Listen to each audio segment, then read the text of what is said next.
ថ្ងៃនេះយើងនឹងទៅរំលឹកអនុស្សាវរីយ៍អតីតកាលល្អៗរបស់យើងដែលយើងធ្លាប់បានជួបពីក្មេងខ្ញុំជឿថាបងប្អូនច្រើនណាស់ដែលធ្លាប់ឆ្លងកាត់ដែលធ្លាប់ជួបដែលធ្លាប់សប្បាយរីករាយនៅក្នុងអតីតកាលនៃការពេលក្មេងនេះឯង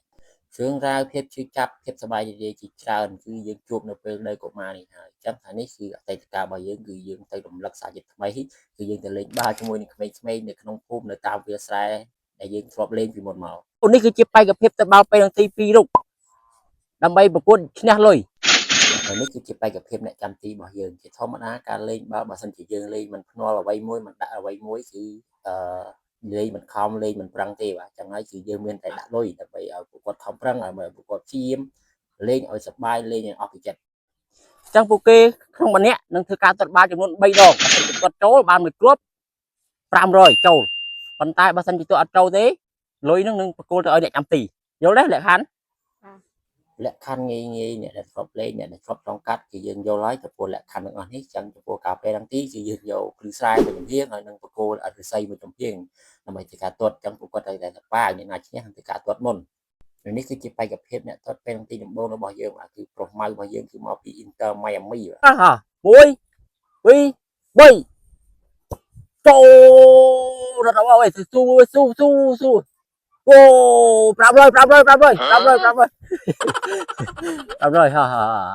ចឹងបន្ទាប់ពីបានឃើញទស្សនភាពបន្ទាប់ពីបានឃើញសកម្មភាពសប្បាយទាំងអស់នេះហើយតែបងប្អូនណាខ្លះដែលនៅឃើញហើយបងប្អូនណាខ្លះដែលចង់ត្រឡប់មកអតីតកាលម្ដងទៀតអតីតកាលកាលពីនៅក្មេងៗជាអតីតកាលដែលយើងមិនសូវខ្វល់ជាអតីតកាលដែលយើងមិនសូវគិតច្រើន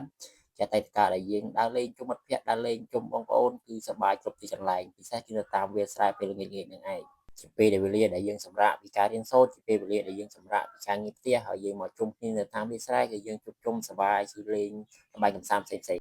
គ្រាប់ទី3បងប្អូនគ្រាប់ទី3បេក្ខភាព Inter Milan Inter Miami គ្រាប់ទី3ណាហ្នឹងនេះគ្រាប់ទី3ចូលអត់លុយណា